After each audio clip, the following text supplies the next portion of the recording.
Mi nombre es Víctor Lorences y tengo 42 años, casi todos viviendo aquí en el centro. Entonces voy a empezar con más o menos lo que cuando era yo niño, lo que me acuerdo mucho era el Zócalo de la Ciudad de México. Nada más porque yo viviera aquí, sino que ahí se daba muchas veces, pues ahí me gustaba mucho ir a los desfiles del 16 de septiembre cuando era niño, ¿no? Y antes, cuando se hacía toda la verbena para llegar ahí, ver los fuegos artificiales y todo ese tipo de cosas. Entonces, de niño me marcó mucho porque esa era la fiesta que me gustaba ir, ¿no? Siempre.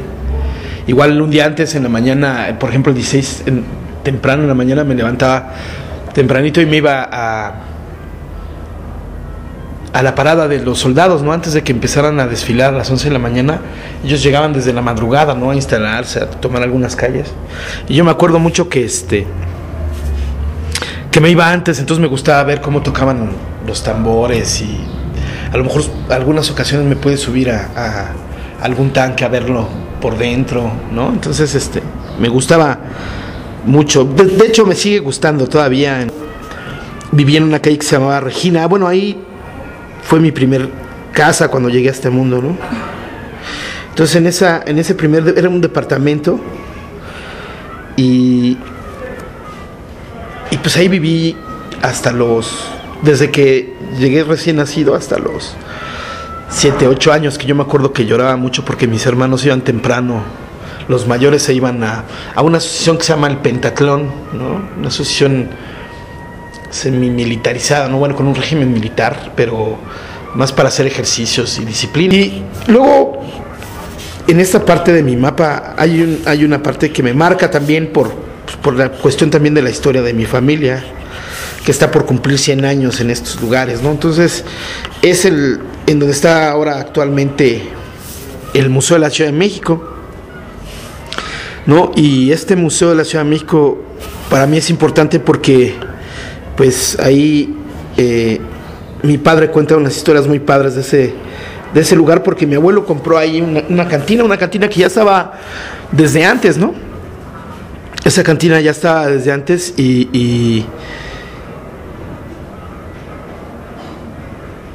pues mi abuelo llegó en 1917, mi abuelo paterno, entonces yo creo que la habrá comprado por ahí de 1925 tal vez, y estuvo hasta 1965 que se expropió el Museo de la Ciudad de México. Entonces en esa cantina yo recuerdo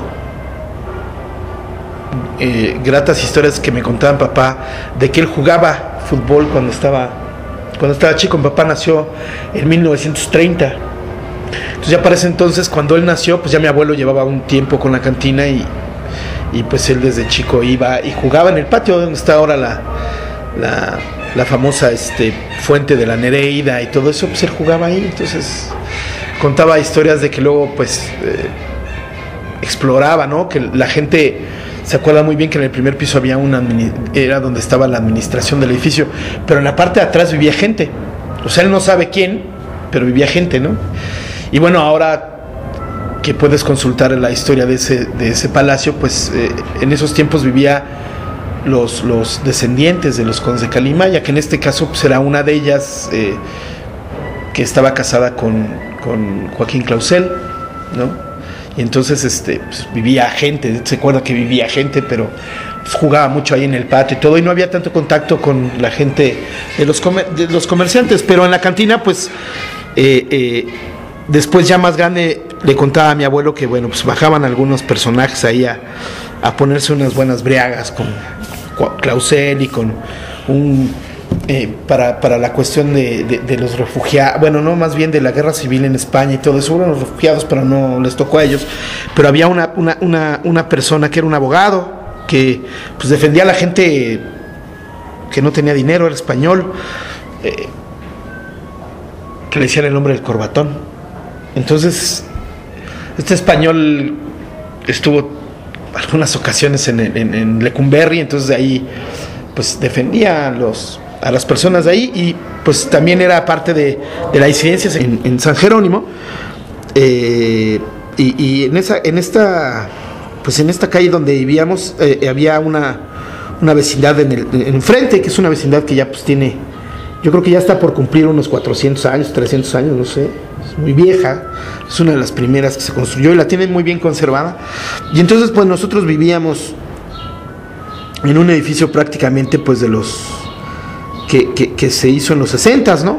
O sea, era un edificio, y pues mis amigos vivían en un edificio histórico que lo vemos hasta ahora, pero en aquel entonces siempre nunca pasó de ser una vecindad donde vivían los más amolados, ¿no? Los jodidos eran los que vivían en esas vecindades en aquellos años, porque ya estaban abandonadas, ya no existía lo del quinto patio, ¿no? Que conforme el estatus que tú tenías ante la sociedad era el patio donde vivías. Si vivías en el primer patio, entonces eras pudiente; si vivías en el segundo, eras de menor nivel, hasta llegar al quinto patio, que eran los más amolados. Por eso decían que vivías en quinto patio, ¿no? Porque era lo más, donde más hacinada estaba la gente, lo más paupérrimo, ¿no?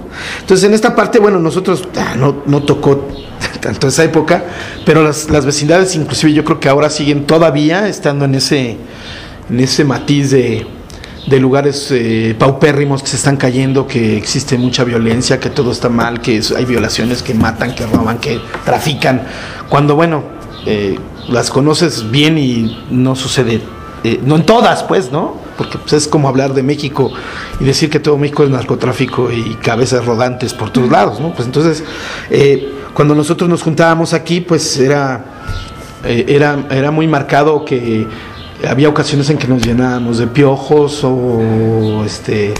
pero pues nos encantaba estar y nos sigue, ¿no? Seguimos tenemos muy buenos amigos que bueno, también sus papás se esforzaron también mucho para que tuvieran educación y pues ahora otros se dedicaron también como todo, ¿no? También a lo mejor los jaló un vicio o se dedicaron al deporte, ¿no? Entonces recuerdo mucho eso de mi niñez porque eran unas aventuras sensacionales, ¿no? Me tocó la apertura del claustro de Sor Juana, por ejemplo.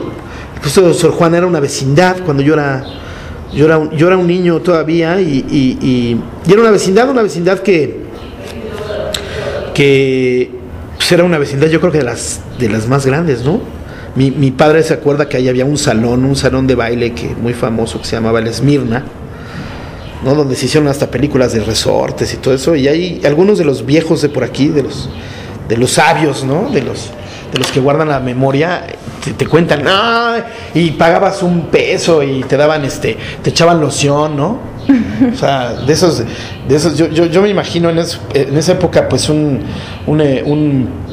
perfumero, sí, ¿no? Perfumero que tenía así como una bolita arriba ¿no? Y alguna vez lo vi en las películas. Yo decía por qué tenía esa imagen, hasta que una vez vi una película que se llamaba Baila mi rey o algo así, con resortes de los 50, yo creo, la película. Y entonces, como yo la vi muy niño, pues yo cuando me contaban esas historias, o todavía me las siguen contando o me la recuerdan para que no se olvide, me sigo imaginando al tipo que llegaba con porque no te dejaban entrar también en mangas de camisa, ¿no? Tenías que ir con traje y con saco, o sea, no importa que estuvieran en un lugar popular, ¿no? De la ciudad, había reglas y había que cumplirlas, ¿no? No importa en qué nivel estuvieras. Entonces, ese lugar que fue claustro, que después fue en una esquina salón de baile, ¿no? Porque donde lo ubican es en la esquina que hacen San Jerónimo y Isabel la Católica, ¿no? Entonces ahí estaba el Esmirna y entonces era el salón de baile, pero era una vecindad adentro y todo alrededor del claustro de Sor Juana eran locales. Yo de niño recuerdo haber visto un restaurante en la esquina. De eso me acuerdo mucho porque en la esquina de 5 de febrero y San Jerónimo había una panadería que se llamaba La Gluten, de los mismos dueños de la panadería que está aquí a la vuelta, La Joya.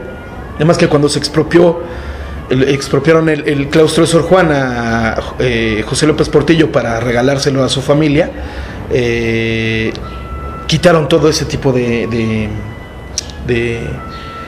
locales, ¿no? Pero yo me acuerdo que íbamos a comprar los bolillos muy temprano porque el otro lado de mi familia, mi abuela, pues ellos también llegaron por aquí, yo creo que en 1915, igual 16, a la Ciudad de México, mis abuelos ya procedentes de uno, mi abuela era de Jalisco, mi abuelo era de Michoacán, y entonces se conocieron porque, bueno, mis abuelos españoles vivían en un lugar y enfrente vivía mi mamá con sus papás de mis abuelitos de Michoacán y de Jalisco. Entonces se conocieron ahí y se enamoraron y ahí quedó todo, ¿no? Ahí empezó toda nuestra historia.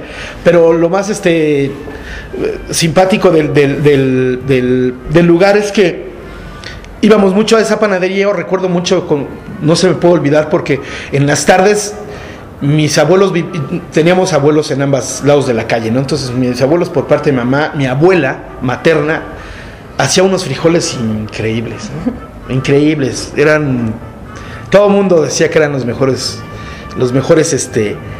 frijoles de ahí de la calle, por lo menos, de Doña Soledad, porque aparte se llamaban iguales mis abuelitas, ¿no?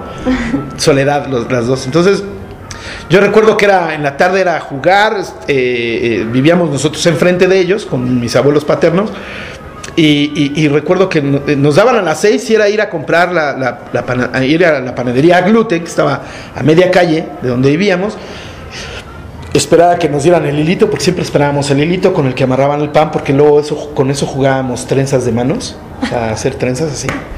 Y entonces nos íbamos corriendo con mi abuela, porque a esa hora casi siempre estaban saliendo los frijoles, porque era una olla diaria, se repartía toda la familia y era una olla diaria que empezaba ya a hacer desde la mañana.